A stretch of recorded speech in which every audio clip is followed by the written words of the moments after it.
भवसंभव भीति भेदनम सुख संपद करुणानिकेतनम व्रतदान तप क्रिया फलम सहजानंद गुरुम भजे सदा वर्णिवेश रमणीय दर्शनम मंदहास्य रुचिरान नाम्बुजम पूजितम सुरनरोत्तमे मुदा धर्मनंदनमहं विचिन्तये त्वं सुकान्तवृतं कान्तं त्वं कान्तं सर्वदोगतं त्वं गते द्वेग देवत्वं त्वं वंदे भक्तिकासुतम। सर्वावतारी सर्वकारणना कारण अपना सौना मोक्षदाता इष्टदेव भगवान श्री स्वामीनारायण संप्रदाय दक्षिण विभाग अधिष्ठाता देव वड़तालवासी श्री लक्ष्मीनारायण देव हरिकृष्ण महाराज साराय गढ़पुर प्रदेशना प्राण समान गढ़पुरपति गोपीनाथजी महाराजनी छत्र छाया में गोपीनाथजी महाराजना हांडानु गाम अकाड़ा ने आंगणे अकाड़ा ने आजूबाजूना भाविक भक्तोना संयुक्त शाकोत्सवना प्रसंगे सभा में उपस्थित धर्मकुळ आश्रित वाला सर्वे अमारा संतो पार्षदों श्रीजीना लाडीला धर्मकुळ आश्रित वाला सर्वे सत्संगी हरिभक्तों सर्व धर्म प्रेमी सज्जनों सर्व मोक्षभागी जीवात्माओं दरेक भक्तजनों ने अमारा हृदयपूर्वक जय स्वामीनारायण। वाला भक्तों आजे अकाड़ा ने आंगणे अपना श्री स्वामीनारायण संप्रदायनी परंपरा अने एना उत्सवोना भाग रूपे दिव्य शाकोत्सव एनु निर्माण थयुं छे। आम तो अपनी भारतीय प्रजा मनुष्य संस्कृति एम शास्त्र में लख्यु उत्सव प्रिय खलु मनुष्य मनुष्यनी प्रकृति उत्सव प्रिय छे अने एमां पण विशेष करीने ज्यारे उत्सव बे प्रकारना आपणे उजवता होईए एक व्यवहारिक उत्सवो थता होय जेनी अंदर आपणा घरना परिवारना लग्न आदि प्रसंगो होय शुभ प्रसंगो होय त्यारे आपणे पोताना कुटुंबी स्नेहीजनोने तेड़ावीने अने सुंदर परिवारनी अंदर एकता अने एनी अंदर सद्भावना रहे एवा भाव साथे हळी मळीने एकबीजानी प्रत्ये आदर प्रेम सत्कार करीने आपणे उत्सव उजवता होईए छीए। पण शास्त्रोए कीधुं के ए व्यवहारिक उत्सव करता एक आ विशेष उत्सव छे जेने आपणे आध्यात्मिक उत्सव कहीए छीए। कारण के संसारनी दृष्टिए ने शास्त्रनी दृष्टिए ज्यारे जोईए त्यारे संसार आपणने एवा विषयनी प्राप्ति करावे कि जे विषय ए आपणी पासे क्षणिक रहेवानो छे अने शाश्वत दृष्टिए ज्यारे जोईए आध्यात्मिक दृष्टिए ज्यारे जोईए त्यारे शास्त्र आपणने एवी प्राप्ति करावे छे कि जेनो अनुभूति जीवात्माने अखंड रहेवानी छे। आ वातने सरळताथी समजवा वचनामृतनी अंदर महाराजे कीधुं कि आ जीवात्माने अनंत जन्मथी जन्म मरणना फेरानी अंदर जीवात्मा जन्मे छे अने मृत्युने पामे छे त्यारे जीवात्माने पूर्व जन्मनी अंदर कोण सगा हता कोण मामा हता कोण काका हता कोण भाई हता कोण मां हता कोण बाप हता कोण फुवा हता कोण मामा हता कोईनी स्मृति रही नथी। ए संबंधनी नाशवंता बतावे छे। ज्यारे जीवात्मा पोते ज्यारे अविनाशी एवा परमात्मानी साथेनो संबंध करे छे त्यारे एना बे लाभ मळे छे। एक तो भगवाननो भक्त थाय छे अने छते देहे एने भगवानने भक्तिना भगवानना सानिध्यनी सुखनी अनुभूति थाय अने अंते जीवात्मा ज्यारे पोताना शरीरनो त्याग करीने गति करे त्यारे परमात्माना परमधामनी प्राप्ति करी भगवानना सुखे सुख्यो थई जाय पछी यद्गत्वाना निवर्तन्ते तद्धामम परमम मम ज्यां जईने निवृत्ति नथी एटले के भगवानना धाममां गया पछी पुनर्जन्म न विद्यते फरी जन्म मरणना चक्रमां आववुं पड़तुं नथी एवी परम प्राप्ति थाय ने जेवा परमात्मा अविनाशी छे एवा परमात्माना अविनाशी सुखनी पण अनुभूति करे जेनो क्यारे अंत नथी नाश नथी। आ प्राप्ति ने शाश्वत सुखनी प्राप्ति कीधी बाकी नाशवंत सुखनी प्राप्ति कीधी। पण जीवात्मानी विटमणा छे कि ज्यारे जीवात्मा शरीरनी अंदर बद्ध अवस्थानी अंदर होय त्यारे बद्ध अवस्थानी अंदर रहीने जीवात्मा पोते स्वतंत्र होवा छतां पण शाश्वत होवा छतां पण ब्रह्मरूप होवा छतां पण पोते पोताने माइक मानवा मांडे छे।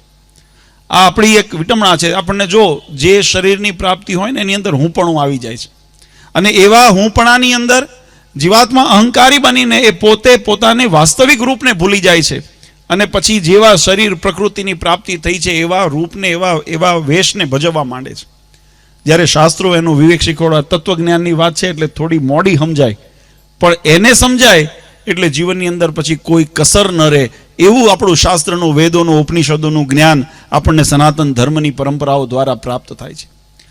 ભગવાનનું આ ધરા ઉપરનું પ્રાગટ્યનો હેતુ મહારાજે બે સ્વરૂપની અંદર બતાવ્યો. એક તો ગીતાની અંદર ભગવાન કૃષ્ણચંદ્રએ કીધું કે જ્યારે જ્યારે ધર્મની ગ્લાનિ થાય ત્યારે ધર્મના ઉત્થાપનને માટે, અધર્મના વિનાશને માટે ભગવાન આ ધરા ઉપર પ્રગટ થતા હોય છે.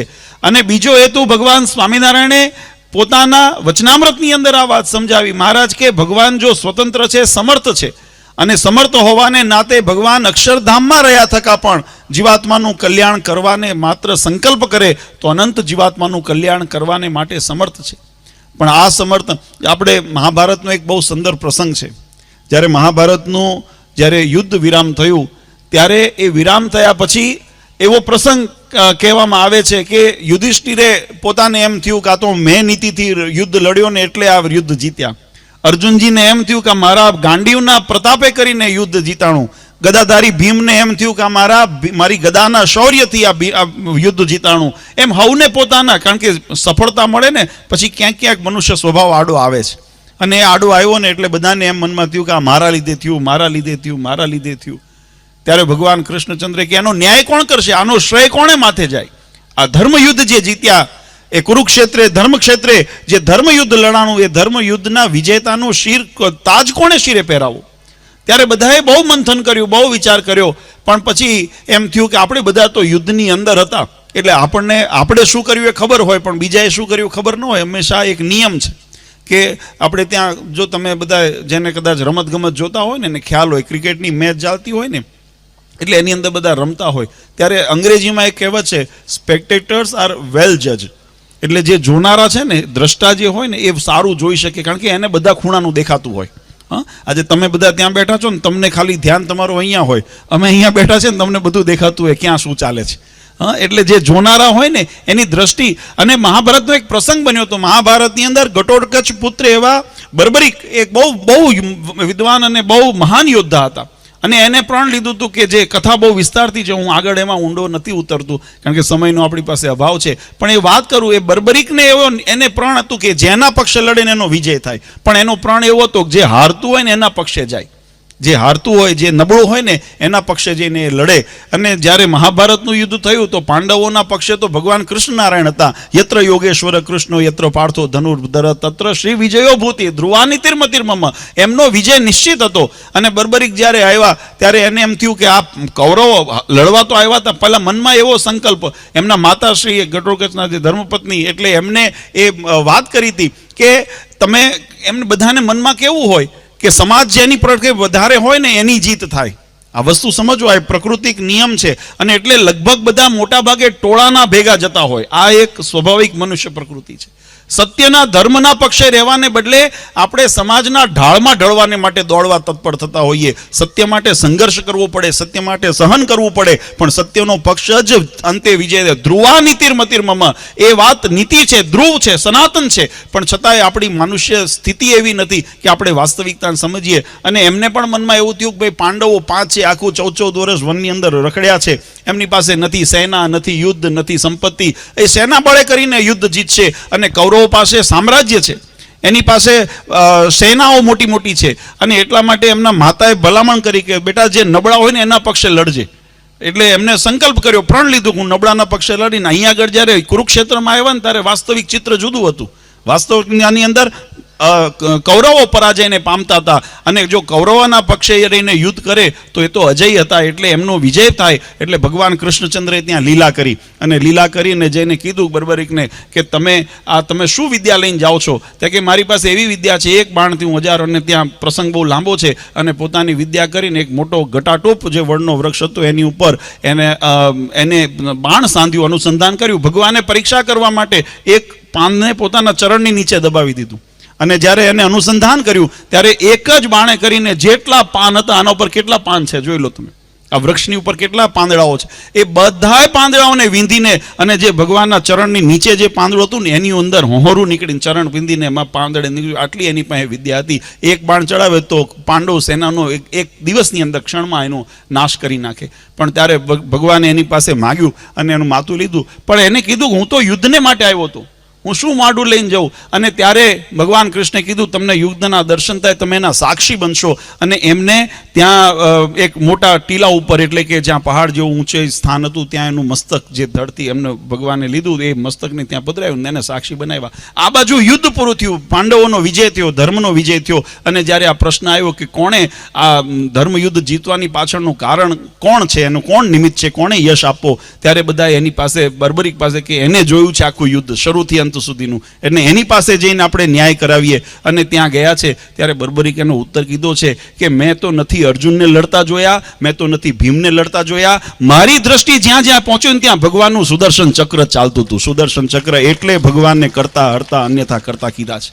એ ભગવાનના પ્રતાપે કરીને, પણ આ માનવ બુદ્ધિ ન સમજી શકે, કારણ કે અહીંયા અહંકારનો ભાવ રહ્યો છે. અને એટલા માટે આ ભગવાન પોતાના જીવાત્માને પોતાના ધામમાં સરળતાથી લઈ જવા માટે પોતાના ઐશ્વર્ય પ્રતાપને સામર્થ્યને ભગવાન અનેક પ્રકારે ઉપદેશો દ્વારા પોતાના ઐશ્વર્યના દર્શન કરાવીને જીવાત્માને પોતાના શરણે લે. અને મહારાજે તો બહુ સુંદર વાત કરી. આમ સામાન્ય રીતે જો એક પ્રકૃતિનો નિયમ છે, મહારાજ લોયાની અંદર સભા કરીને બેઠા હતા અને એની અંદર બ્રહ્માનંદ સ્વામીએ મહારાજને પ્રશ્ન પૂછ્યો છે. બ્રહ્માનંદ સ્વામીએ મહારાજને કીધું સામાન્ય રીતે એવું મનાય કે જેનું કાર્ય આટલું મોટું હોય એનું કારણ કેટલું મોટું હોય, પણ દ્રષ્ટિ એવી દેખાય છે કે મોટું વટવૃક્ષ છે, એનું કાર્ય મોટું છે પણ એનું બીજ સૂક્ષ્મ છે. તો એવા નાના બીજની અંદર આટલું મોટું વટવૃક્ષ સમાય એવું કેમ બને? કારણ કે જો કાર્ય મોટું હોય તો એનું કારણ પણ મોટું જ હોય. ત્યારે ભગવાને કીધું કે એ તો અજ્ઞાનીની સમજણ છે, કારણ કે કાર્યની અંદર જે કારણની અંદર જે કાર્યનું નિર્માણ કરવાની ક્ષમતા છે ને એ જ એની મોટપ છે. આ વાત બહુ સમજવા છે. સૂક્ષ્મ દ્રષ્ટિ હંમેશા જગતની અંદર, જો તમને વ્યવહારિક બાતથી તમને સમજાવું તો ખબર પડે. આપણે દીકરા દીકરીના વ્યવહાર કરવા જઈએ ને, હા, એટલે મકાન જોઈએ, વાડી જોઈએ, મેડી ઘર જોઈએ, એનું રૂપરંગ જોઈએ. આ બાહ્ય દ્રષ્ટિ છે, સ્થૂળ જગત.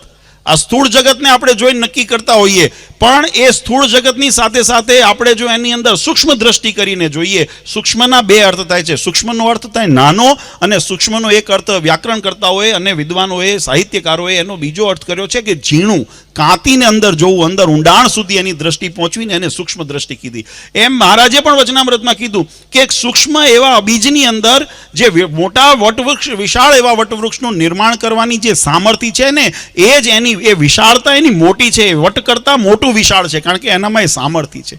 અને એ જ રીતે ભગવાનનું દ્વિભુજ મનુષ્યાકૃતિ સ્વરૂપ છે. આપણે મંદિરની અંદર પૂજા કરવા જઈએ, મંદિરમાં ભગવાનના દર્શન કરવા જઈએ તો મૂર્તિ કેવડી હોય? 1 ફૂટથી લઈ 2 ફૂટથી લઈ 3 ફૂટથી લઈને કદાચ બહુ હોય તો 5 ફૂટ સુધીની મૂર્તિ હોય. ભગવાન આ ધરા ઉપર મનુષ્ય આદિ અવતાર ધારણ કરીને વિચરણ કરતા હોય. ભગવાનનું સ્વરૂપ કેવું હોય? તો ભગવાનનું સ્વરૂપ મનુષ્ય આદિ આકૃતિ હોય તો રામકૃષ્ણ ભગવાન, કપિલ, દત્તાત્રેય અને ભગવાન સ્વામિનારાયણના સ્વરૂપ જોઈ લો તો મહારાજની મનુષ્ય આકૃતિ મૂર્તિ હતી. અને એવી જ મૂર્તિ મચ્છ કચ્છવરા આદિ ભગવાને અવતાર ધારણ કર્યા હોય તો ભગવાનની એવા પ્રકારની મૂર્તિ હોય, પણ એનીથી ભગવાનની સામર્થ્ય નથી મપાતી.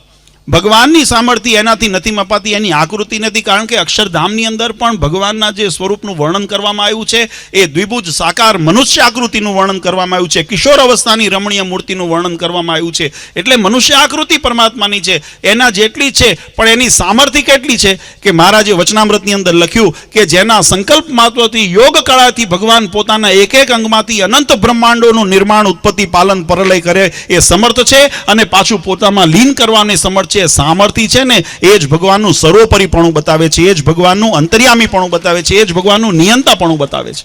અને એ જ પરમાત્મા આ જીવાત્માના કલ્યાણના કરતલ છે. અને એ જ પરમાત્માની પ્રાપ્તિ, જે એ પરમાત્માનો આશ્રય, એ જીવાત્માને મોક્ષનું સાધન છે. આ વાતને સિદ્ધ કરવાને માટે ભગવાન આ ધરા ઉપર આ પામર જીવાત્મા, મેં સવારે પણ મેં વાત કરી હતી કે તત્વજ્ઞાન છે ને એ થોડું ગહન છે, પણ એની અંદર સૂક્ષ્મ દ્રષ્ટિથી જોઈએ. તમે વ્યવહારની અંદર તમે જતા હો, તમે માત્ર બાહ્ય મકાન બંગલો જોઈને તમે દીકરી પરણાવી દો કે દીકરાને તમે લગ્ન કરાવી દો, પણ એના સ્વભાવ સુધી ન પહોંચ્યા હો. એનો સ્વભાવ કેવો છે, એની પ્રકૃતિ કેવી છે, એની સમજણ કેવી છે, અહીંયા જ્યારે દ્રષ્ટિ પહોંચે ને એને સૂક્ષ્મ દ્રષ્ટિ કીધી.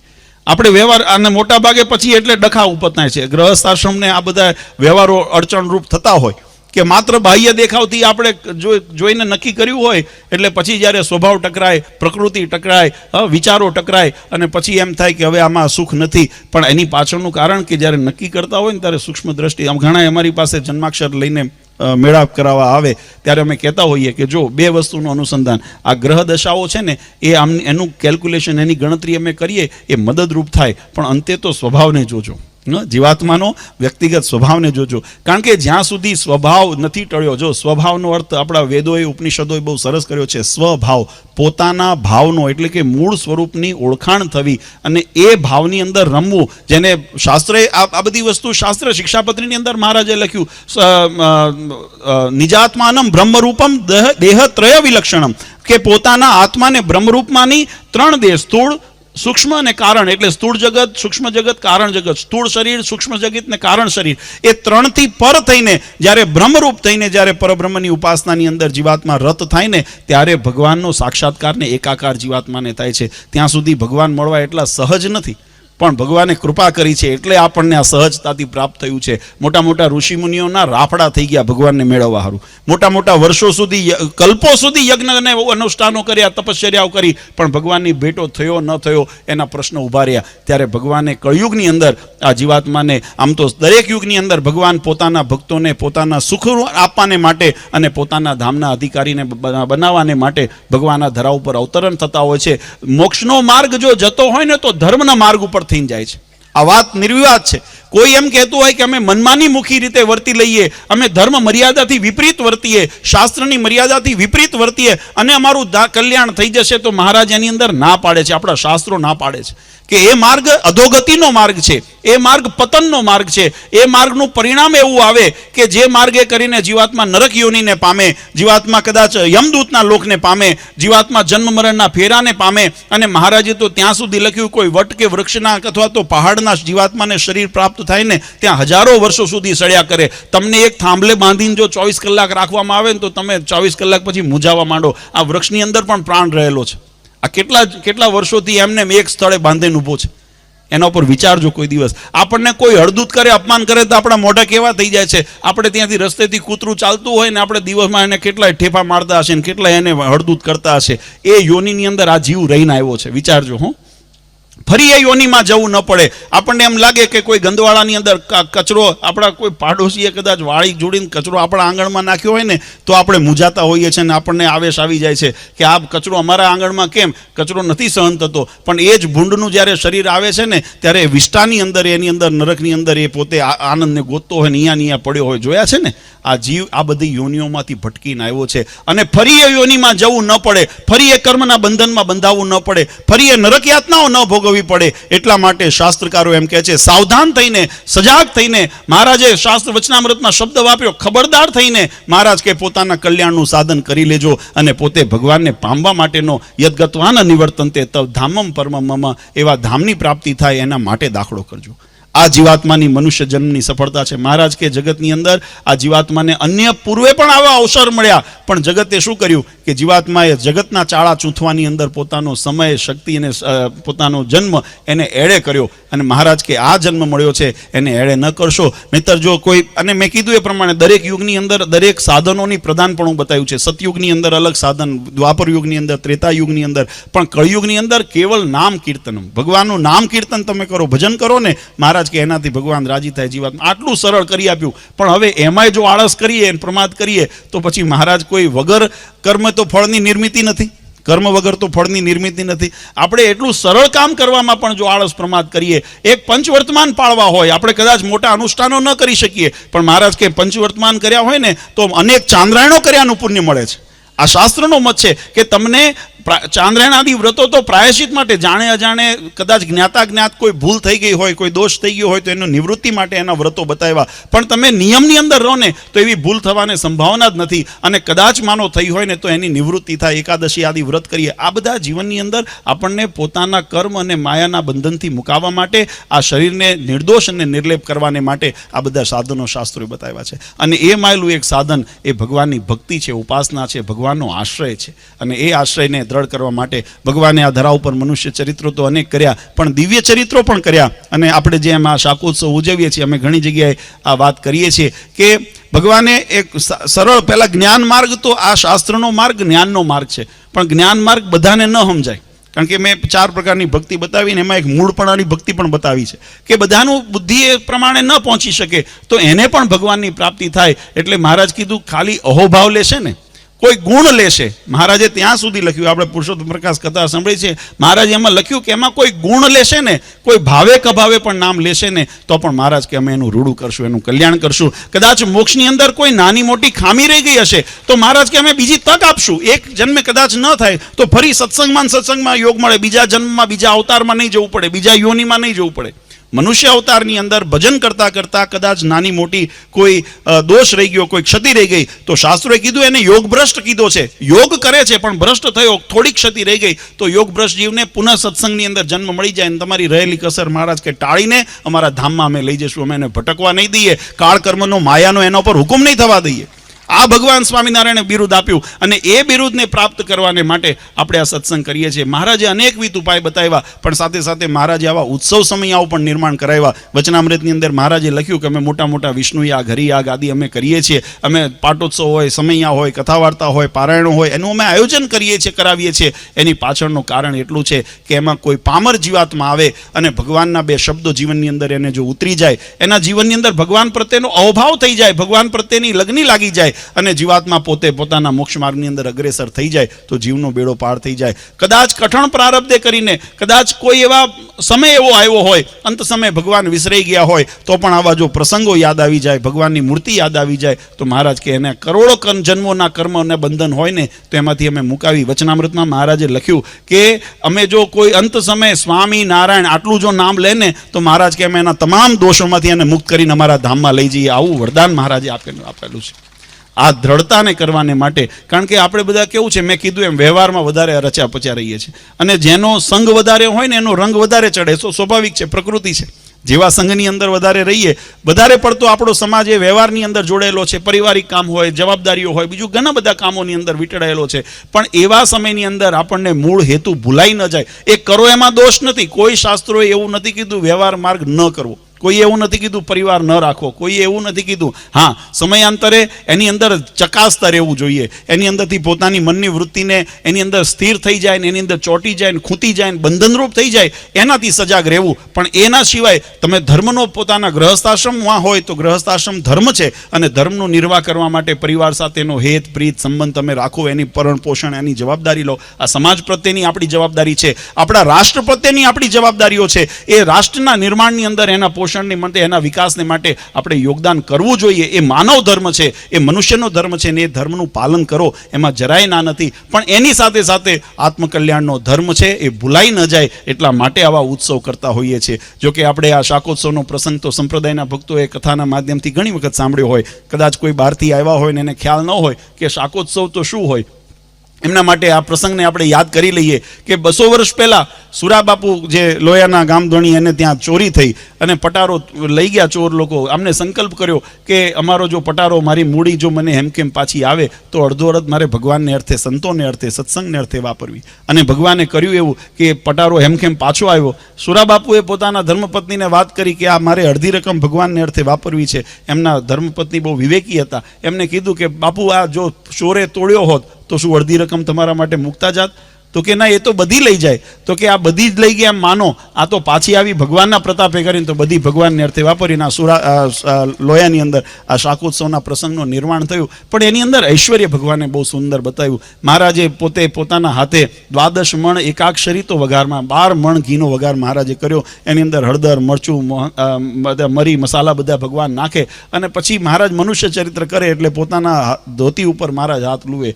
બનવાકાળ બન્યું એવું કે એ સમયે ચરોતરથી કાશીદાસ, કાનદાસ વગેરે પાટીદાર ભક્તો ભગવાનના દર્શને આવેલા. સંતોનો સમાગમ કર્યો, સંતોનો મહિમા સંતોના મુખે સાંભળ્યો એટલે એમ થયું કે હાલો આપણે ભગવાનના દર્શન કરી આવીએ. અને ભગવાનના દર્શન માટે આવ્યા ખરા, પણ ભગવાનને આ રાંધતા જોયા, આ વઘાર કરતા જોયા, હળદરવાળા હાથ નીચે પોતાના ધોતી ઉપર લોતા જોયા. એટલે મનની અંદર અભાવ આવ્યો કે આને ભગવાન કેમ માનવા? સંતોએ વાત કરીને તો અહોભાવની વાતો છે, અતિરેકની વાતો છે, આવું ભગવાનપણું જેવું કંઈ લાગતું નથી. કેમ કે આને તો માણસ જેવો વિવેક નથી. કોઈ સામાન્ય માણસ હોય ને તો એ પણ પોતાની પાસે રૂમાલ રાખે, ગમછો રાખે, કંઈક પદૈયું રાખે, કકડો રાખે, એની અંદર હાથ લૂવે. આ પોતાના ધોતી ઉપર હાથ લૂવે છે અને ભગવાન કેમ માનવા? એમ કરીને પાછા જતા હતા ત્યારે મહારાજે સંતોને પૂછ્યું કે સંતો, કોઈ તરસ્યો હોય કૂવા કાંઠે આવે અને જો તરસ્યો પાછો જાય તો એને કેવો ગણવો? ત્યારે સંતોએ કીધું, મહારાજે તો અભાગ્યો કહેવાય ને. આટલું પરિશ્રમ કરી મહેનત કરીને કૂવા કાંઠે કે નદી કાંઠે આવ્યો હોય, તળાવ કાંઠે આવ્યો હોય અને તરસે પાછો જાય તો એનાથી મોટો અભાગ્ય કોણ? મહારાજ કે જો ઓલા ભક્તો અમારા દર્શન માટે છેક ચરોતરથી આવ્યા છે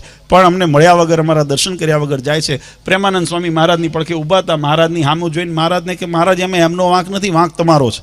મહારાજ કે અમારો શું વાંક? અમે તો તમારા માટે શાક બનાવીએ છીએ, પ્રસાદની તૈયારી કરીએ છીએ, તમને લાડ લડાવીએ છીએ, આમાં અમારો શું વાંક? ત્યારે મહારાજે, સંતોએ કીધું મહારાજને કે અમે જ્યારે તમારા કથા વાર્તા કરતા હોઈએ ને ત્યારે તમારા ઐશ્વર્યના વર્ણન કરતા હોઈએ. અમે ભગવાનના, જો રામચંદ્રજીનું વર્ણન આવે તો હાથમાં ધનુષ્ય છે, બાણ છે, મહારાજે સિંહાસન ઉપર બિરાજમાન છે, માતા સીતા પડખે બેઠા છે. આપણે હમણાં સંતોએ વાત કરીને કે આપણા ભારતીય સંસ્કૃતિનું ગૌરવ એવું રામ મંદિર આપણું નિર્માણ થયું છે અને આ વર્ષે આપણે એની પ્રતિષ્ઠા 2080ની અંદર થશે. એ આપણા માટે, સૌ માટે આપણે એના સાક્ષી બન્યા. કારણ કે એટલે આપણે વિક્રમ સંવત 80 થયું ને, બરાબર બોલ્યો? હા, બરાબર. હા, એટલે આપણું અંગ્રેજી વર્ષ 2024, આપણું દેશી આપણું 2080 આ વર્ષની અંદર થશે ને આપણે. કારણ કે આ સંઘર્ષ હમણાં આપણા વિશ્વ હિન્દુ પરિષદના ભાઈશ્રીએ બહુ સુંદર વાત કરી કે 550 વર્ષથી વધારે આનો સંઘર્ષનો સમય ચાલ્યો. મેં હમણાં પણ વાત કરી હતી કે શરૂઆતની અંદર જ્યારે સંકલ્પ થયો ને ત્યારે સૌથી પહેલાં ભક્તિનો, કારણ કે ત્યારે આપણી પાસે સત્તા નહોતી, આપણી પાસે સંપત્તિ નહોતી, આપણી પાસે એવી સ્થિતિ નહોતી અને આપણો સમાજ બહુ વેરવિખેર હતો. એવા સમયની અંદર સંકલ્પના સાથે ભગવાનની રામધૂન અખંડનું આયોજન કરી અને આ સંકલ્પને જાગૃત રાખ્યો ને એ દીવો પ્રજ્વલિત કરેલો એ આજે આ વટવૃક્ષ બનીને આપણી સામે. હમણાં વાત કરીને આપણે, કારણ સૂક્ષ્મ હોય પણ એનું કાર્ય વિશાળ હોય. એ કારણ જે સૂક્ષ્મ, સંકલ્પ હંમેશા સૂક્ષ્મ હોય. આપણે જ્યારે વિચાર કર્યો હશે કે અમારે શાકોત્સવ કરવો છે તો સંકલ્પને કેટલી વાર લાગી? એ સંકલ્પને કરતા 3 મિનિટ, 3 સેકન્ડ, 4 સેકન્ડ. એ સંકલ્પ તો 1 સેકન્ડની અંદર આપણા મનની અંદર સ્ફુરી જાય. પણ જ્યારે એનું આયોજન થાય ને ત્યારે આવું વિશાળ થાય ને ત્યારે પછી આમ બધું એની અંદર આવે એટલે એનું વિશાળ વિરાટ રૂપ થાય. એની સામર્થ્ય છે, એ સંકલ્પની સામર્થ્ય છે.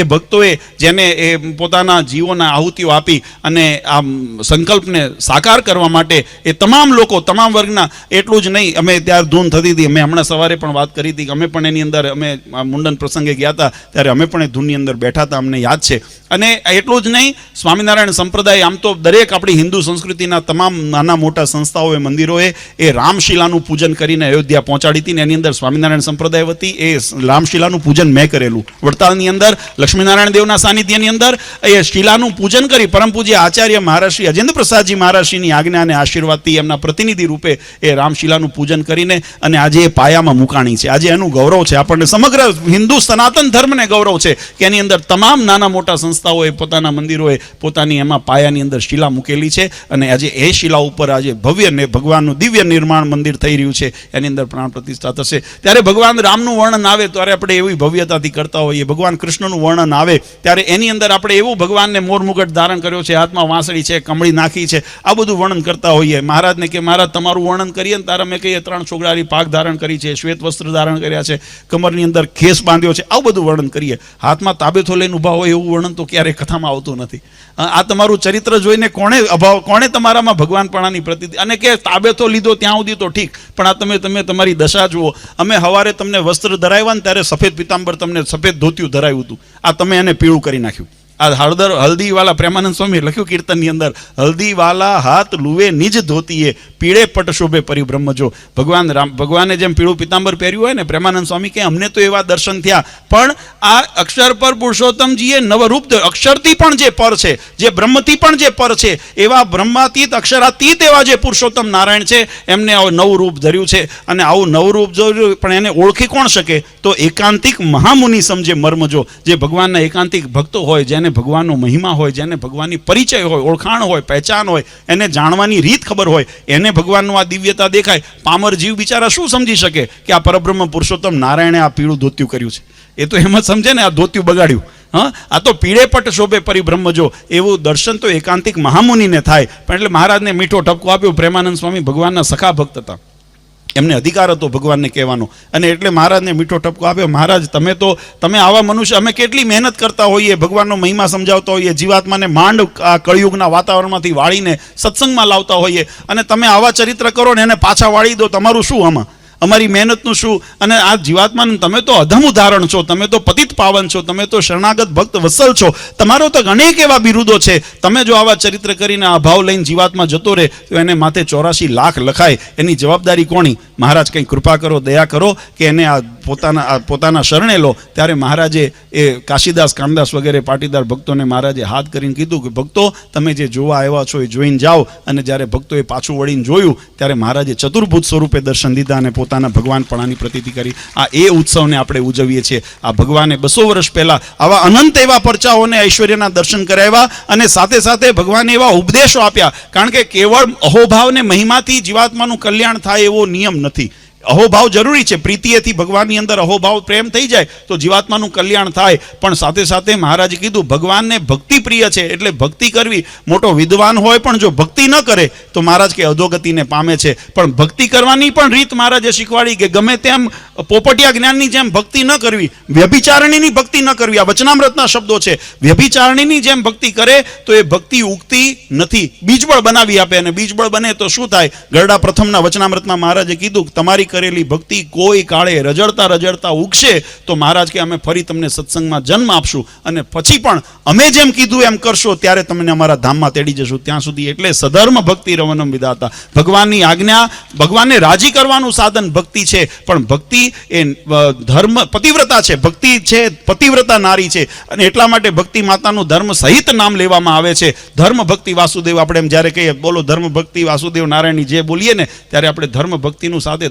ભક્તિ ધર્મ ભ્યામ નમઃ શાસ્ત્રની અંદર જ્યારે નામ આવે તો ભક્તિ ધર્મ ભ્યામ નમઃ એમ એનો ઉલ્લેખ કરવામાં આવે. તો પતિવ્રતા નારી હોવાને નાતે ધર્મ વગર ભક્તિ રહેતી નથી, તો ફળ દેતી નથી. એટલે મહારાજે કીધું ભગવાનની આજ્ઞામાં રહીને ભગવાનનું ભજન કરો ને તો એ ભક્તિ ઉગશે, નહીતર ભક્તિ ઉગવાની નથી. એટલા માટે વાલા ભક્તો આ સંપ્રદાયની અંદર મોક્ષનું મેં કીધું ને સૂક્ષ્મ દ્રષ્ટિથી તમે બાહ્ય વિશાળ જગતને જોશો ને તો કોઈએ મોટા મોટા મહેલો બનાવી દીધા હશે. સોનાની લંકા હતી રાવણની. માતા સીતાને રાવણે જઈને એમ કીધું કે હું મારા પત્ની પટરાણી જે છે મંદોદરી સહિત જેટલે મારા અહીંયા આગળ છે બધાને તમારા દાસી બનાવી દઉં, તમે અમારા સોનાના લંકાના અધિપત્ની બની જાઓ, આધિપત્ય તમને આપી દઉં. માતા સીતાએ કીધું પ્રભુ રામથી વધારે મારે ખપે નહીં, આ સોનાની લંકામાં નથી મોહાણા. ત્યારે જગતજનની માતા સતી સીતાને આપણે આજે આદર તકી ભારતીય આદર્શ નારીનું આપણે કિતાબ આપીને એમને પતિવ્રતાના આપણે એમનાથી સંકલ્પ લઈએ છીએ. એ એમને જો એ સોનામાં મોહાણા હતો.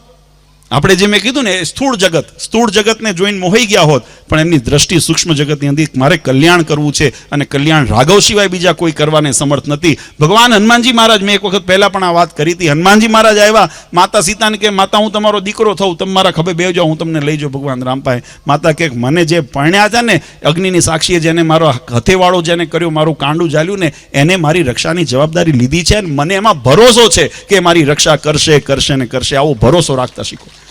આ લોયાના વચનામૃતની અંદર મહારાજે કીધું વિશ્વાસ.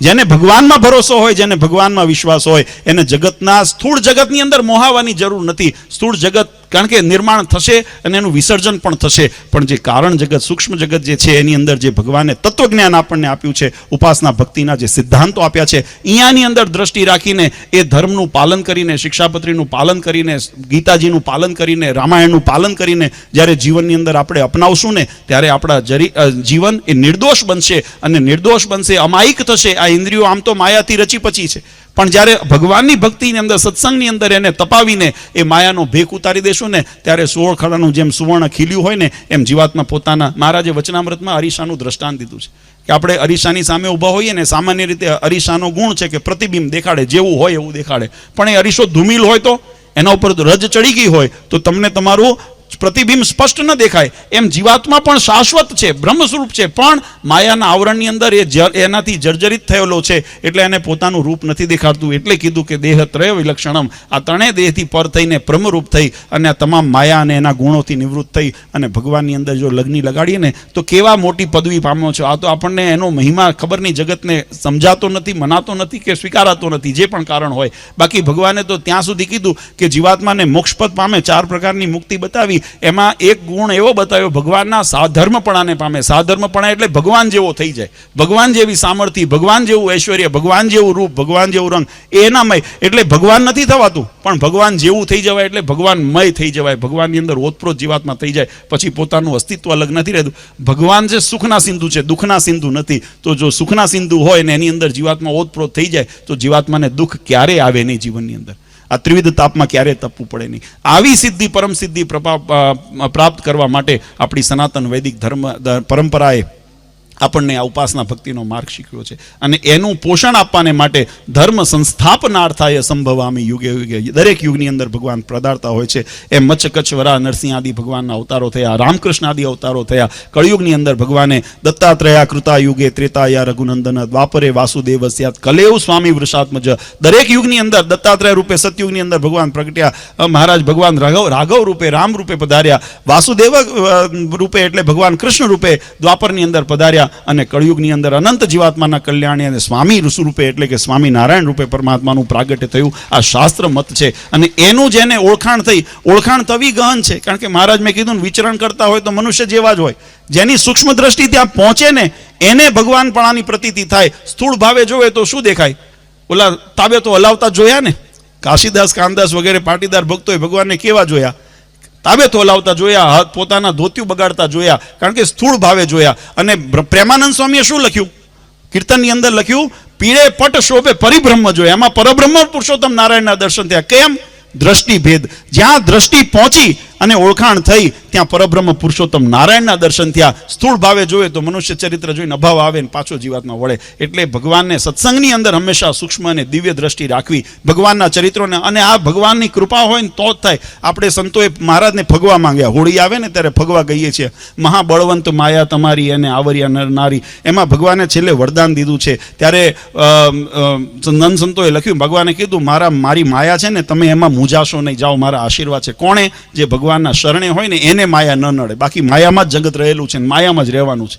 આ જગતમાં માયાથી મુક્ત થવું હોય તો ભગવાનનું શરણ લેવું પડે. અને એટલે સંતોએ લખ્યું કે દીધા દાસને ફગવા એવા બીજું કોણ સમર્થ એ દેવા. આ જગતની અંદર ત્રિભુવનની અંદર એવું કોઈ સમર્થ નથી જે જીવાત્માનું માયાથી રક્ષણ કરી શકે, કર્મથી રક્ષણ કરે, કાળથી રક્ષણ કરે. એવું સમર્થ કોઈ હોય ને તો પરબ્રહ્મ પુરુષોત્તમ નારાયણ છે. એને ફગવા દીધા, એને વરદાન દીધું દાસને વરદાન એવું બીજું કોણ સમર્થ એવું દેવા. આવા ફગવા આપણને મળ્યા છે. અને એ પ્રસંગને યાદ કરવા આપણે આ શાકોત્સવ વગેરે ઉત્સવ કરીને એ ભગવાનનો અહોભાવ જીવનની અંદર રહે, એ નિશ્ચયની દ્રઢતા રહે, ભગવાનના આશ્રયની દ્રઢતા રહે અને ઉપાસના ભક્તિની અંદર આપણે અગ્રેસર રહીએ એવી ભગવાન આપણા સૌ ઉપર કૃપા વર્તાવે એના માટે ઉત્સવ છે. ખરેખર અકાળાના ભક્તોને ખૂબ ખૂબ ધન્યવાદ છે. આમ તો દરેક ગામના ભક્તોની ઈચ્છા હતી કે અમારા ગામની અંદર પણ આવા ઉત્સવ થાય, પણ તમે બધા જાણો છો, સંતોએ પણ હમણાં વાત કરી કે આપણે હજારો ગામડાઓ છે. દરેક ગામની અંદર તો કેમ પહોંચવું? કારણ કે ચાતુર્માસની અંદર રીંગણા ખવાય નહીં, ઉનાળાની અંદર રીંગણા પછી ગયડા થઈ જાય. શું થાય? એવું થાય ને, ગરમ પડવા માંડે. એટલે હવે શિયાળાના રહ્યા 3 મહિના. હવે આ 3 મહિનાની અંદર પણ પાછી પારાયણો હોય, પ્રતિષ્ઠાઓ હોય, બીજા પ્રસંગો હોય, પાટોત્સવ હોય. હવે એની અંદર આ હજારો ગામને કેમ સમાવેશ કરવા? એટલે ઘણા બધા થોડા વખત પહેલાં અમે સંતો, આગેવાન, હરિભક્તો મહારાજશ્રીના સાનિધ્યની અંદર બધા બેઠા હતા. ત્યારે એમ થયું કે ભાઈ આપણે બધાને લાભ આપવો છે, પણ ગામે ગામ લાભ ન અપાય, વિસ્તાર વાઇઝ લાભ અપાય. 5-25 ગામના ભક્તો ભેગા થઈ અને એક જગ્યાએ આયોજન કરે, ત્યાં આપણે સુંદર આયોજન કરીએ, ત્યાં બધાને પ્રસાદ મળે, ભગવાનની કથા વાર્તાનો લાભ મળે. બીજે ગામ બીજા વર્ષે બીજાનો વારો આવશે, એમ વારાફરતી બધાને લાભ મળે. અને હરિભક્તોએ પ્રેમથી આ વાતને સ્વીકારી. એટલે છેલ્લા કેટલાક વર્ષથી આપણે ગરડાદેશના સ્વામિનારાયણ ગોપીનાથજી મહારાજ આપણા મંદિર તરફથી આપણે એ શાકોત્સવ યાત્રા લઈને દર વર્ષે અલગ અલગ ગામની અંદર, અલગ અલગ વિસ્તારની અંદર આવા આયોજન થાય છે. અને આ વર્ષે પણ આપણે ખરેખર ભાગ્યશાળી છે. જેમ સંતોએ વાત કરી કે ત્રિવેણી સંગમનો યોગ છે. એક બાજુ આપણા લક્ષ્મીનારાયણ દેવ મહારાજે હરિકૃષ્ણ મહારાજની સ્થાપના કરી, એના 200 વર્ષ થઈ રહ્યા છે, એટલે દ્વિશતાબ્દી મહોત્સવ વર્ષ. આપણા કુળદેવ એવા હનુમાનજી મહારાજનું શતામૃત મહોત્સવ, 175 વર્ષનું મહોત્સવનું વર્ષ. અને યોગાનુયોગ પરમ પૂજ્ય આચાર્ય મહારાજ શ્રી અજેન્દ્ર પ્રસાદજી મહારાજના પ્રાગટ્યના 75 વર્ષ એટલે અમૃત મહોત્સવ વર્ષ. આ ત્રણેય મહોત્સવ વર્ષનો આપણને સુભગ યોગ છે. અને એમાં સોનામાં સુગંધ ભળે એમ ભગવાન રામચંદ્રજીનું મંદિરની પ્રાણ પ્રતિષ્ઠા મહોત્સવનું વર્ષ. આવું સુંદર યોગ આપણને પ્રાપ્ત થયો છે. અને એ નિમિત્તે આ યાત્રા આપણે આ ગામે ગામ આ શાકોત્સવ આપણે આયોજન થયા છે. અને અકાળા ભક્તોએ ખૂબ સુંદર એનો લાભ લીધો, અહીંનું સ્વીકારી સેવા ભાવને. અને બધા આજુબાજુના ગામના હરિભક્તોએ આ ઉત્સવ પોતાનો માનીને બધા અહીંયા આવ્યા. એ બદલ ખૂબ ખૂબ બધાને અંતરથી અમે ખૂબ ખૂબ આશીર્વાદ અને શુભેચ્છા પાઠવીએ છીએ. વધારે સમય નથી લેવો. આપણે આવા ઉત્સવો આપણા સંસારની અંદર જગતના ઉત્સવો તો કાયમ કરતા હોઈએ, પણ આત્મકલ્યાણના સંબંધી જે આવા ઉત્સવ થતા હોય એની વૃદ્ધિ થાય, હરિભક્તોને જીવનની અંદર સુખ, શાંતિ, સમૃદ્ધિની પ્રાપ્તિ થાય અને ભગવાનની ભક્તિની પ્રાપ્તિ થાય એવી ગઢપુરપતિ ગોપીનાથજી મહારાજના ચરણારવિંદમાં પ્રાર્થના કરી પરમ પૂજ્ય સનાતન ધર્મ ધુરંધર શ્રી 1008 આચાર્ય શ્રી અજેન્દ્ર પ્રસાદજી મહારાજ શ્રી, અશોક ગાદીવાળા પૂજ્ય માતુશ્રી અને અમારા સમસ્ત ધર્મકુળ પરિવાર વતી આપ સૌને અંતરના આશીર્વાદ આપી મારી વાણીને વિરામ આપું. સહેજાન સ્વયં મહારાજ.